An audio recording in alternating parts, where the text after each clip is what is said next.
Verás, yo no sé por lo que puede estar pasando ahora mismo y de seguro algunos están pasando de maravilla y otros probablemente tengan dificultades. Pero yo oro por si usted es uno de los que están pasando un día difícil, que después de ver el programa hoy y oído la palabra de Dios, que se sienta fortalecido, edificado y animado, y que su día sea mucho mejor porque usted pasó ese tiempo con nosotros. Hoy quiero hablar de lo que yo llamo la aritmética de Dios, o la matemática de la gracia. Y sabe, tendemos a gustar la lógica y la razón. Es bastante asombroso ver cuánto tiempo pasamos tratando de figurar las cosas. Y yo puedo en realidad decir que hubo un tiempo en mi vida, probablemente hace años, cuando yo diría que de plano era adicta al razonamiento. Y lo que quiero decir es que en realidad no podía, al tener un problema, no podía tener calma y estar en paz hasta que pensara que lo tenía todo figurado. Y muchas veces descubrí luego que pensaba que lo tenía figurado, no lo había figurado, para nada. Y la Biblia nos dice que no nos apoyemos en nuestra prudencia. Así que lo que sea que pueda estar tratando de figurar, si acaso hay algo, yo quiero recordarles Proverbios 3 que dice: confía en el Señor con todo tu corazón y mente. Es la amplificada.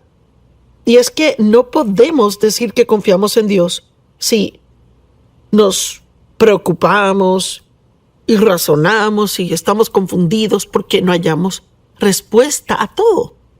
Y sabe, yo siempre digo que a fin de desarrollar confianza van a haber siempre preguntas no contestadas. Y tenemos que estar cómodos, no sabiendo. Y tendemos a preferir la lógica y la razón.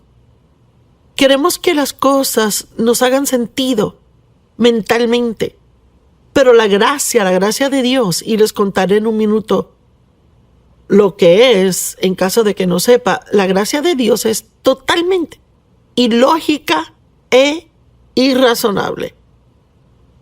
Y dirá, ¿qué quiere decir que es irrazonable? Digo que es tan buena que no hay forma que pueda figurarla del todo, porque la gracia es Dios haciendo cosas maravillosas, asombrosas y buenas por otros, quienes no las merecen. Se dice que la gracia es riquezas a expensas de Cristo, y es absolutamente cierto. Por lo que Jesús hizo en la cruz, nosotros tenemos el beneficio de todo lo que Él ganó. La gracia es habilidad, es poder, es Dios ayudándonos a hacer cosas que necesitamos hacer. Y a menudo me gusta decir que cuando uno tiene la gracia para hacer algo, esa gracia hace lo que hubiera sido muy difícil o hasta imposible, en realidad, fácil. La gracia de Dios es absolutamente maravillosa, pero es bastante irrazonable.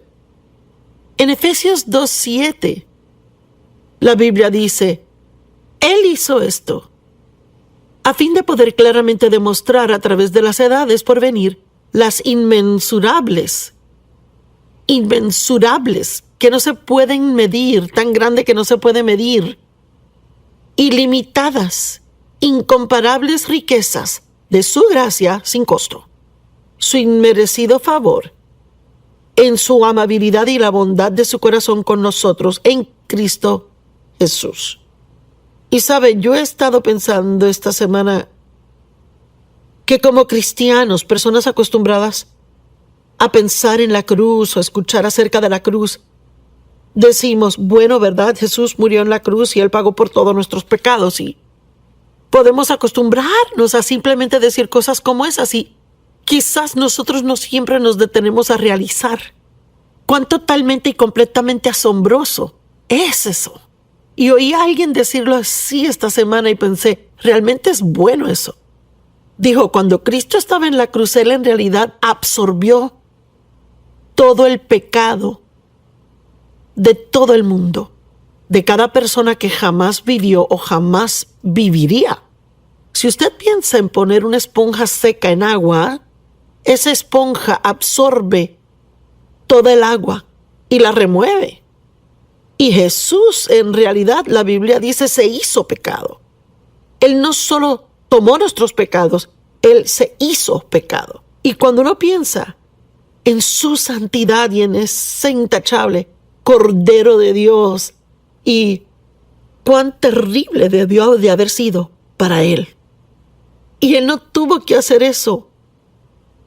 Cuando Él estaba en el jardín de Getsemaní, estaba sufriendo tanto y la Biblia dice que Él estaba sudando grandes gotas de sangre mientras oraba tomando su decisión. Y Él dijo: Padre, de ser posible, quita esta copa de mí, sin embargo que tu voluntad sea hecha y no la mía. Él pudo haber llamado ángeles. Le dijo a Pedro: yo pude haber llamado ángeles, miles de ángeles, y ellos me hubieran liberado de todo esto. Él no tuvo que hacerlo, pero escogió hacerlo por su amor por el Padre y por causa de su amor por ti y por mí. Y si está viendo este programa hoy y aún no le ha entregado su vida a Cristo, usted no le ha recibido como su Salvador y Señor y no ha creído en Jesús, la Biblia dice que todo lo que tiene que hacer para ser salvo es creer en su corazón y confesar con su boca. Yo no creo que uno puede creer esto con la cabeza. Y no creo que hay forma alguna de razonar lo que Cristo hizo y decir: oh sí, yo lo entiendo. Pero si quieres ser salvo, Dios le dará la gracia para creer. Somos salvos por gracia, por la fe. La gracia está ahí, la obra se ha hecho. Todo lo que tiene que hacer es no consultar su cabeza, sino su corazón. Y decir: yo creo esto. Y recuerde, usted no puede hacer que tenga sentido. La gracia no puede ser entendida con la mente. Y eso es exactamente por qué a menudo se les refiere como asombrosa gracia. Pensemos aquí en unas cuantas cosas como Primera de Corintios, creo, comenzando por el verso... Primera de Corintios 1, comenzando en el verso 27. Cuando Dios busca gente para usarlas, la Biblia dice que Él escoge a propósito lo débil y las cosas necias del mundo. Cosas que el mundo o gente en el mundo totalmente despreciarían, botarían como basura y dirían: no hay forma que Dios te puede usar a ti. Y esas son las personas que Él escoge usar para mostrar su gloria por ellos. Porque eso confunde a los que piensan que son sabios y conocen las respuestas. Estoy segura que Dios usa a muchos poderosamente y sabe, tal vez algunos están capacitados, pero en lo natural yo no estaba capacitada para...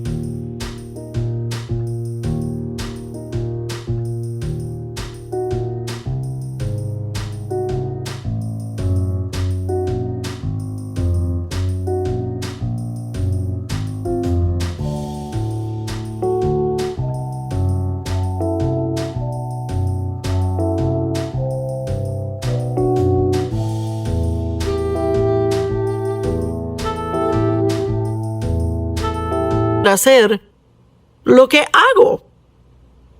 Y aún así Dios me ha dado la gracia, la habilidad para hacerlo. Yo lo amo. Es lo único que podía decir. No tenía entrenamiento, no tenía la educación. Y muchos me dijeron que ni tenía la personalidad o la voz correcta. Pero aquí estoy 45 años después y Dios sigue usándome. Usted sabe, eso hace que los que piensan que son inteligentes sacudan sus cabezas y no sean capaces de figurarlo. La gracia es totalmente irrazonable, pero es una dádiva. Y usted puede recibirla no solo para ser salvo, sino para cada día de su vida. La Biblia dice que de la misma forma en que fuimos salvos es la misma forma en que debemos vivir, por gracia, a través de la fe. Aquí hay otra que lo dejará meneando la cabeza. La Biblia dice que Dios creó todo lo que vemos de la nada. Ahora, déjeme preguntarle, ¿cómo se puede hacer algo de la nada? No hay ninguno aquí, ningún ser humano ha sido capaz jamás de crear algo de la nada. Necesitamos algo con que comenzar. Pero Dios creó todo lo que vemos de la nada. Él comenzó con nada. Él no tiene principio ni tiene fin. ¿De dónde se originó Dios? Bueno, Él simplemente es. Esa es una de las cosas que puede hacer su relación con Dios tan asombrosa y maravillosa y tan rica. Si usted realiza que sus caminos son más altos que los suyos y sus pensamientos van más allá de los suyos. La Biblia dice en Isaías, creo que está en el 55, 8 al 9, pues mis pensamientos no son tus pensamientos, ni son tus caminos mis caminos, declara el Señor. Pues como los cielos son más altos que la tierra, y mire, eso es bien lejos, tan lejos como el cielo está de la tierra, así son mis caminos más altos que los tuyos y también son mis pensamientos más altos que tus pensamientos. Podemos tener un plan, pero Dios tiene un mejor plan. Podemos pensar que sabemos las respuestas, pero Dios conoce tantas cosas que no sabemos. Y yo no sé de usted, pero eso a mí me emociona. Me emociona saber que a mí se me ha permitido entrar en una personal e íntima relación con Dios por Cristo, cuyo poder no se puede medir, cuya sabiduría no se puede medir. Él conoce todo. Él conoce mis pensamientos antes de pensarlos. Conoce mis palabras antes de pronunciarlas. Y cuando tengo un problema, yo puedo no saber la respuesta, pero Dios tiene la respuesta. Y quizás ahora mismo usted tiene un problema y usted no sabe cómo resolverlo, pero Dios tiene la solución y Dios tiene un plan. Dios le ama. Sí, aun si usted no lo merece y yo no lo merezco, Dios le ama y le ama incondicionalmente.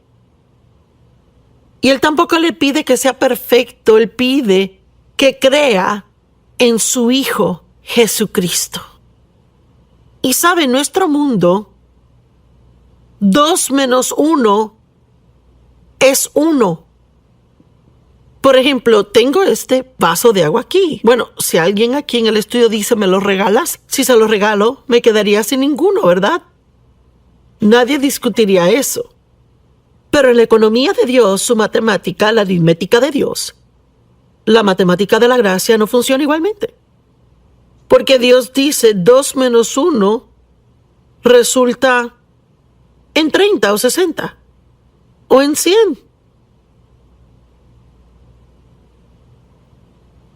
La Biblia dice que el primero será el último y el último será primero. Bueno, en nuestra forma de pensar, mire, el primero es primero. Si usted es primero, es primero. Pero Dios dice el primero puede ser último. En otras palabras, los que empujan, mueven, manipulan, hacen trampa, mienten para ser primeros, estar arriba,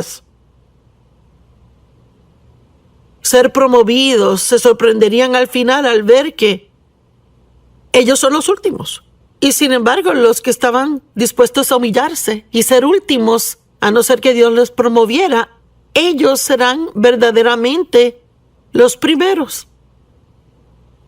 Mateo 20, 16 y 19, 30, y el último será primero y el primero será el último, pero los que son primeros serán últimos y los últimos serán primeros. Esta escritura me recuerda de otra en Mateo 23, 12. El que se exalta a sí mismo será humillado, y el que se humilla a sí mismo será exaltado. ¿Qué significa eso? ¿Qué significa exaltarse a sí mismo? Significa pensar de sí mismo de forma más alta de lo que debe, y pensar que es mejor que otras personas, y tratar de ponerse así al frente. La Biblia dice que las personas que hacen eso serán humilladas. Pero si se humilla a sí mismo, la Biblia dice, humillaos pues bajo la poderosa mano de Dios. Y a su debido tiempo Él les exaltará, y tengo suficiente experiencia para saber que Dios me da la oportunidad de humillarme. Pero si no la tomo y no lo hago, Él lo hará por mí Y déjeme decirle que es mucho más cómodo hacerlo uno mismo en vez de que Dios lo haga por uno. La palabra humilde significa lugar bajito. Significa confiar en Dios. Recuerdo al comienzo de nuestro ministerio, unos años después de estar en el ministerio, y yo quería hacer cosas grandes y tener oportunidades de predicar, y no estaba en la televisión, estaba haciendo unos viajecitos y realmente tomaba cualquier y toda oportunidad. Y un promotor profesional vino a mí, estaba en California en un evento predicando y me dijo: si firmas conmigo y mi agencia, yo te haré famosa en el mundo. Yo conseguiré un sinnúmero de citas para que prediques y oportunidades. Bueno, supe en mi corazón que estaba mal. Yo sabía que la verdadera promoción viene de Dios. Pero, Dios mío, fui tan tentada de tomar la oferta. Y recuerdo que Dave fue a un lugar esa tarde y yo estaba en la cama en el hotel, orando y llorando, y le decía a Dios: tú sabes cuánto quiero una oportunidad de predicarle a más personas, pero no voy a hacerlo así, no voy a hacerlo de forma carnal. Si tú no me promueves, yo nunca seré promovida. Bueno, ¿sabe qué? Funcionó. Esperé en Dios, y en el tiempo de Dios, Él hizo lo que solo Dios podía hacer. Y le estoy animando: no comprometa su ética para adelantarse en la vida. Tal vez trabaje en alguna compañía, quiere una promoción y quiere tener esa oficina con su nombre en la puerta. Quiere ser reconocido, tal vez esté en el negocio de actuar, hacer películas, o en la industria de música, quiere ser promovido, quiere ser conocido. Y alguien le dice: pues si haces esto y aquello te puedo ayudar, pero lo que le piden que hagan no es correcto de acuerdo a la palabra de Dios. Pues, ¿qué hago? No sea tentado. Porque tal vez parezca por un corto tiempo que va a ser algo muy bueno que funcionará, pero al final, ¿sabe que al final viene? La Biblia dice en Romanos 14 que el tiempo vendrá cuando tendrá que rendirle cuentas de sí mismo a Dios. Y le digo, en nuestro mundo de hoy, en la sociedad de hoy, hay tanto compromiso. Hay tantos cristianos que han dejado que se apague su luz. Y tenemos una asignación de Dios. Él dijo: sean estrellas resplandecientes en un mundo oscuro.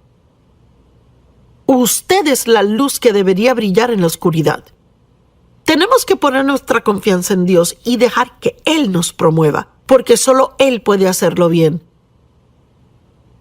Déjeme hablarle por un minuto de lo que la Biblia dice sobre dar de su dinero, dar de su tiempo, ayudar a otras personas, de servir a otros, de dar sus ofrendas, apoyar a misioneros, de dar al pobre. Mire, primeramente debemos realizar que dar es parte del estilo de vida del cristiano. Eso es lo que hacemos, porque de tal manera amó Dios al mundo.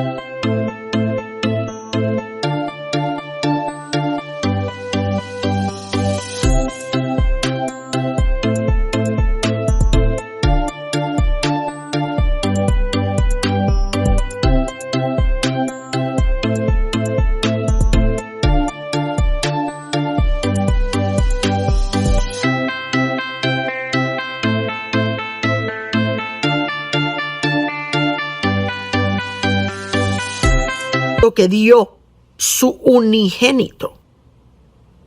Él no nos dio lo que le sobraba, Él dio su unigénito y dio lo mejor suyo para que fuésemos salvos.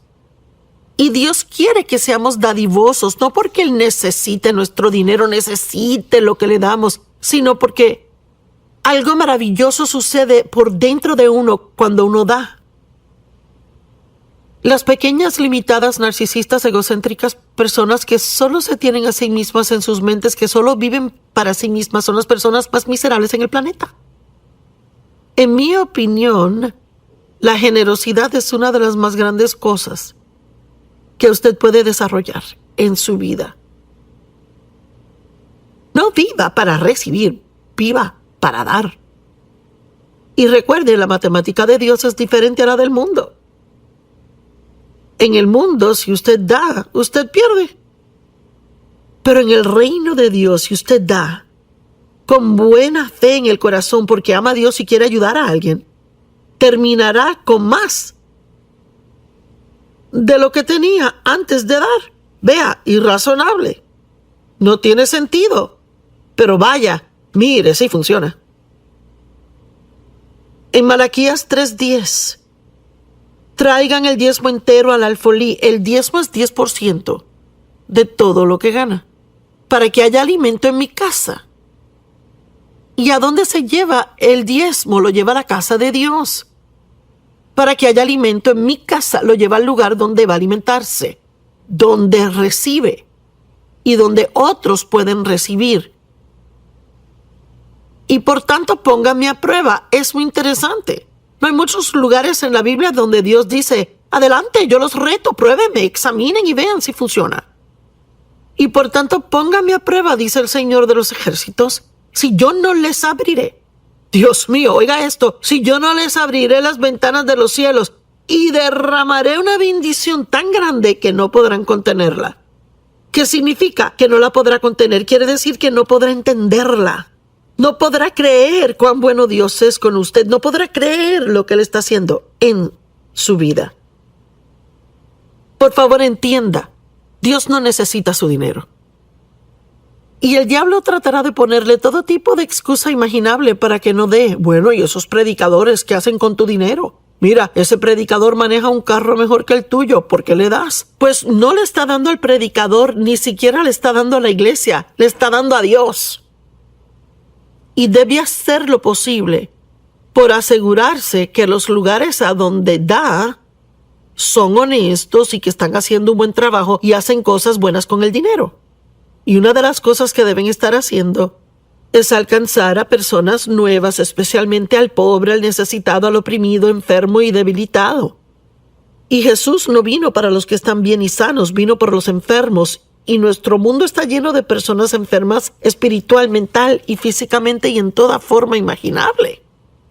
En cuanto a mí me concierne, y quiero que oiga esto, dar es lo más inteligente que usted puede hacer. Y no quiero ser áspera, pero creo que la gente que no da no son muy inteligentes. Porque les digo que la matemática de Dios no funciona como otras. Y algunos dirán, bueno, diezmar está en el Antiguo Testamento, no está en el Nuevo. Y sabe que no voy a discutir el punto, solo digo, aun si está bien, y no necesariamente creo que lo esté, pero aun si lo está, si pudieron diezmar 10% de su ingreso bajo la ley, ¿qué deberíamos hacer por gracia? Dios mío, cuando usted realiza cuán asombrosa es la gracia y lo que Dios ha hecho por usted, ¿no será posible dar más que otros? Marcos 12:41 al 44. Y él se sentó al lado opuesto de la tesorería y observaba a las personas echar dinero en el ofrendero. Muchos ricos echaban grandes sumas. Y una pobre viuda, llamó esto. Una pobre viuda vino y echó 2 monedas de cobre que equivalen a 1 centavo. Y él llamó a sus discípulos así y les dijo a ellos, de cierto les digo que esta pobre viuda ha echado más que todos aquellos que contribuyen en la caja de la ofrenda. Y de nuevo vemos que la matemática no tiene sentido. No, aquellos ricos que echaron grandes y enormes cantidades de dinero, esta señora solo dio 1 centavo. ¿Cómo es esto que dio más? Porque Dios no solo mira cuánto da, Él ve el sacrificio que eso tomó para que lo diera. Ay. De esta mujer aún se está hablando, la viuda de la Biblia, hoy. La gente aún predica de la pobre viuda que dio 1 centavo. Lucas 6:38 dice: dad y se les dará a ustedes. Buena medida, apretada, remecida, rebosante, será puesta en sus faldas, pues con la medida que usen les será medido a ustedes también. Proverbios 11:24. Una persona da libremente y se hace aún más rica. Y otro retiene lo que debería dar y solo sufre necesidad. Ahí está la aritmética de Dios. Hechos 20:35. En todas las cosas les he demostrado a ustedes que al trabajar duro, en esta forma debemos ayudar al débil y recordar las palabras del Señor Jesús. Como él mismo dijo, es más bienaventurado dar que lo que es recibir. ¿Será que puedo medio meterme en sus asuntos por un minuto y decir: ¿qué está haciendo usted por ayudar a otros? Está tan enredado en sus problemas que es lo único que piensa y lo único que le habla a Dios y de lo único que habla a sus amigos de sus problemas. ¿Sabe qué? Una de las mejores formas de mejorar su problema es que mientras esté dolido, alcance y sea de bendición a otros. Sí, yo dije, mientras esté herido, alcance y sea bendición a otras personas. Y no se trata solo de dinero. Si usted no tiene dinero que dar, puede aún animar a alguien. Puede llamar a alguien y decirles cuán importantes son. Puede invertirles tiempo. Pero esté seguro que usted no deje que el diablo le engañe para que sea egoísta y egocéntrico. La matemática de Dios no opera de la forma que opera la del mundo. Y les puedo decir que mientras más da de sí mismo, más de su tiempo, más de sus finanzas para hacer una bendición y ayudar a otros, más usted tendrá. El mundo dice que tendrá menos, pero Dios dice que tendrá más. Y voy a continuar con este mensaje y hay algunas de las parábolas que voy a compartir